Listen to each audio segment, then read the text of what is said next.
Okay, welcome back. This is lesson 3 or 4. I'm sure you'll be glad to know this one is super short, okay? So why plant cells need glucose, which is our sugar? Really simple. Be able to describe the 3 different uses of glucose, okay? That's made from the carbon fixation stage of photosynthesis. So this is a glucose molecule. Basically, glucose is made up of carbon, hydrogen and oxygen. You're not going to get asked that. It's just helpful to remember what you need to make glucose. So you get the hydrogen from the water, which is a raw material. You get the carbon and the oxygen from carbon dioxide, which is another raw material, and that gives you your product glucose. In carbon fixation, the hydrogen from water in stage 1 is combined with the carbon and oxygen to make glucose. So, glucose is a type of sugar. Sometimes you have this referred to as a carbohydrate, okay? So, molecule, chemical, doesn't matter too much in biology. Don't be thrown off by these terms. Don't be thrown off by carbohydrate, okay? It's just a type of sugar. So, if you look back at our carbon fixation, this is what we learnt last lesson. ATP and hydrogen come from stage 1.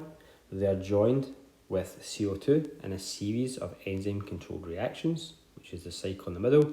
And if that happens, we get glucose being made. And what we're learning today is why does the plant cell need this glucose? Well, first of all, glucose is used in a process called respiration. Basically, glucose is used by cells to make chemical energy. Okay, so just like you have a Mars bar to get more energy, the plants are making glucose for them to make chemical energy. You'll learn about respiration in Unit 1 Cell Biology. But for now, you just need to know that respiration is the process of making chemical energy. So therefore, glucose can be used in respiration, or glucose can be used to make chemical energy. And that's probably its main use. It's got 2 other uses though. It can be converted into a structural carbohydrate. So again, don't be thrown off by a carbohydrate. It's just part of this kind of sugar family. Structural means a part of the cell. So when I write back in lesson 1, I said that plants, bacterial and fungal cells all have cell walls. Only animal cells do not have a cell wall. However, cell walls are different between the different cells.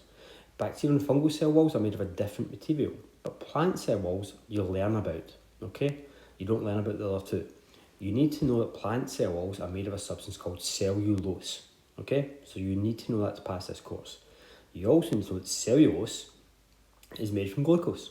So any question that's asking about structural use of the glucose or a structural carbohydrate is wanting you to basically say the glucose is used to make cellulose, which is part of the plant cell walls. The final one is another type of carbohydrate, but this time it's a storage carbohydrate. The glucose can be used to make or can be turned into starch, and that's how plants store the glucose until it's needed. You might have done this in biology already. You might have looked at leaves and tested them with iodine to see the presence of starch, and that's why you get starch in paper, because plants store glucose as starch. In autumn, when you start to see the leaves going brown, that's because there's less sunlight, there's less photosynthesis, so less glucose is being made. However, the leaves have stored starch. They start to turn that stored starch back into glucose because they now need more glucose. They're not getting enough sun to make as much as they were before, and that's why the leaves start to lose colour as well, okay? They're using up this starch. Okay, so glucose can either be used to make chemical energy through the process called respiration.